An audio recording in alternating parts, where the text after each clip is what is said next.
দলের সৈনিক হয়ে থাকতে চান কুণাল ঘোষ। শুক্রবার সিএনকে দেওয়া একান্ত সাক্ষাৎকারে সুদীপ বন্দ্যোপাধ্যায়কে নিয়ে বিস্ফোরক কুণাল ঘোষ। সকাল থেকে যার এক্স হ্যান্ডেল পোস্ট নিয়ে তোলপাড় রাজ্য রাজনীতি, তিনি আমাদের সঙ্গে রয়েছেন সাংবাদিক এবং সমাজকর্মী কুণাল ঘোষ। কুণালদার সঙ্গে কথা বলে নেব। কুণালদা, কি এমন হলো যে এইরকম একটা সিদ্ধান্ত আপনি নিলেন? সেরকম কিছু না, ব্যাপারটা এরকম বড় ব্যাপার নয়। এটা আমি দলেই আছি, তৃণমূল কংগ্রেস আমার দল, মমতাদি আমার নেত্রী, মমতাদি নেত্রী, অভিষেক আমার নেতা, দল আমার তৃণমূল কংগ্রেস। কিছু কিছু বিষয় আমার নিজেকে ওই সিস্টেমটায় মিসফিট বলে মনে হয়েছে, কিছু কিছু জিনিস আমার ভালো লাগেনি। এবার আমি এমন কোনো বড় নেতা নই যে আমার সঙ্গে আলোচনা করে আমার মতামত নিয়ে এগুলো, ফলে আমার যে জায়গাটা আমি এনজয় করতে পারছি না, যে জায়গাটা আমার কষ্ট হচ্ছে, যে জায়গাটা আমি মিসফিট বলে মনে হচ্ছে, সেই জায়গাটা আমি যতটা পেরেছি পারফর্ম করেছি। বাকিটা সরিয়ে নেওয়াটা নিজেকে সঠিক কাজ, বুদ্ধিমানের কাজ। সম্পর্ক তাতে ভালো থাকে, লেবু কষলে তেতো হবে না, সেই কারণে করেছি। কিন্তু আমরা কুণাল ঘোষকে দেখেছি লিড ফ্রম দ্য ফ্রন্ট, সবসময় আপনি এগিয়ে এসে বিরোধী দলের সমস্ত প্রশ্নের উত্তর দিয়েছেন। আজকে কুণাল ঘোষ কি রাজনৈতিকভাবে সারেন্ডার করে দিচ্ছেন নিজের দলের মধ্যেই? এটা ঠিক সারেন্ডার নয়, বরং আমি নিজের কাছে আমাকে আমার মতো থাকতে দাও, ব্যাপারটা সেরকম হয় কি। আমি দলেই থাকবো, কিন্তু আমাকে আমার মতো থাকতে দাও। আমি সাধারণ সম্পাদক বা মুখপাত্র, এই যে গুরুত্বপূর্ণ দায়িত্বগুলো, ওটা আমার মতো মানে খারাপ পারফর্মারকে দিয়ে হচ্ছে না। ওখানে দক্ষ যোগ্য লোকরা সেটা ভালো করে করুক, সেই জায়গাটা আরও তৈরি হয়ে যাক। সেই কারণে আমি আরও নিজেকে সরিয়ে নিচ্ছি। যেটা মানসিকভাবে যে জায়গাটায় অসুবিধা হয়, সেই জায়গাটায় আমার মনে হয় সম্পর্ক ভবিষ্যতের দিকে খেয়াল রাখতে, ভবিষ্যৎ যাতে সম্পর্ক বেশি খারাপ না হয়, ফলে একটু সরে থাকাটাই ভালো। উত্তর কলকাতায় কি কুণালদা দলের মধ্যে দল তৈরি হচ্ছে? তার কারণ যেভাবে আমরা আগেও দেখেছি তাপস রায়ের সঙ্গে যেভাবে সুদীপ বন্দ্যোপাধ্যায়ের সংঘাত, এটা কি সরাসরি সুদীপ বন্দ্যোপাধ্যায়ের সঙ্গে আপনারও সংঘাত তৈরি হলো? সুদীপ বন্দ্যোপাধ্যায়ের সঙ্গে যে কোনো সুস্থ লোকের সংঘাত তৈরি হবে। একমাত্র ওনার লোক হচ্ছে ওনার বউ নয়না বন্দ্যোপাধ্যায়। আর ওনার পৃথিবীতে ওনার গেঞ্জি জাঙ্গিয়া ছাড়া দুটো লোক ছিল, একটা হচ্ছে বাপি, একটা হচ্ছে মানাও ওকে ছেড়ে দিয়েছে, শুধু বাপি। এর বাইরে ওনার কোনো লোক নেই। যারা আছে সেগুলো উনি পদে আছেন বলে জিন্দাবাদ বলে, পদে না থাকলে চিনতেও পারবে না।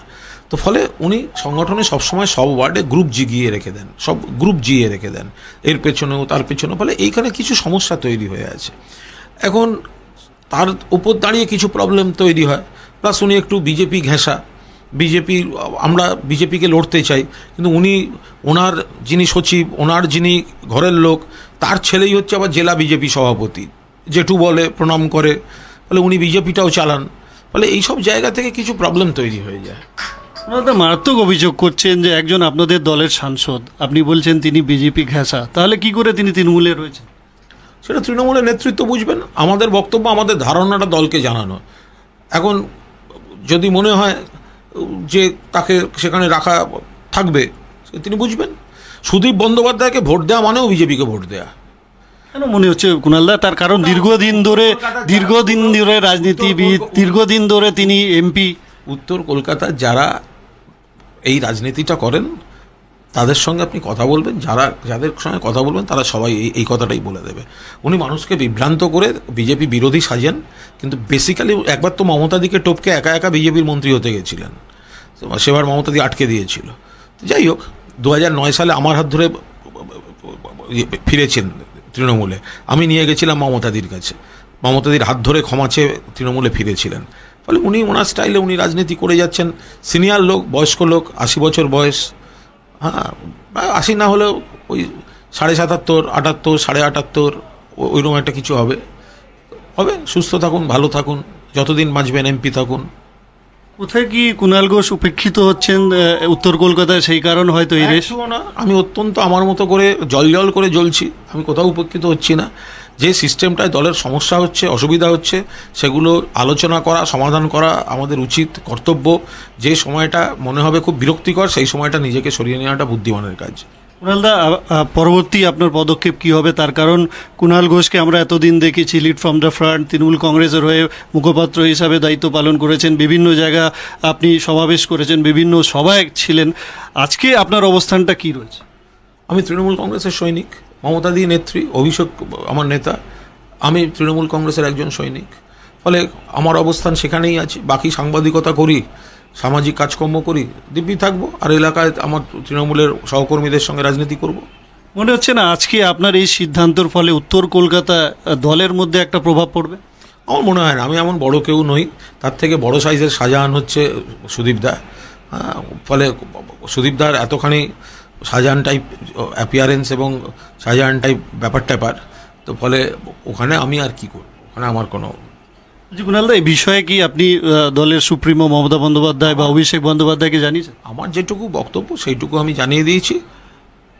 তারা আমাকে ভালোবাসেন, তারা তাদের কথা বলেছেন, আমি কৃতজ্ঞ, কিন্তু আমি আমার জায়গা থেকে সরছি না। আজকে মোহাম্মদ সেলিমে বলেছেন যে কুণাল ঘোষ টুইট করেছেন, হয়তো অন্য দলে যাবেন, সেই ধরনের এই ধরনের তিনি টুইট করছেন। মোহাম্মদ সেলিমকে বলে দেবেন এর নাম কুণাল ঘোষ। ক্ষোভ বিক্ষোভ ইস্যুস দলবদলের কোটায় পড়ে না। কুণাল ঘোষ এক জায়গায় দাঁড়িয়ে মাথা তুলে রাজনীতি করতে জানে, এটা মোহাম্মদ সেলিমকে বলে দেবেন। লোকসভা নির্বাচন সামনে আবার আপনাদের ব্রিগেডও রয়েছে, ব্রিগেডে কি আপনি যাবেন? ব্রিগেডে আমি নানাভাবে থাকতে পারি, এখন মানে টু আর্লি টু সে। আমি সাংবাদিক হিসেবে যেতে পারি, আমি আমার পাড়ার মিছিলের সঙ্গে পা মিলিয়ে আসতে পারি। ব্রিগেড তো তৃণমূল কংগ্রেস কর্মীদের মিলনের উৎসব, তো সেখানে আমি একজন কর্মী হিসেবে যেতেই পারি। অনেক ধন্যবাদ আপনাকে। পদাধিকারী না থাকলেও কিন্তু তিনি দলের যে সৈনিক রয়েছেন সেটা কিন্তু পরিষ্কার করে দিলেন কুণাল ঘোষ। ক্যামেরা কিশোরের সঙ্গে খালিদ জামাল, ক্যালকাটা নিউজ, কলকাতা।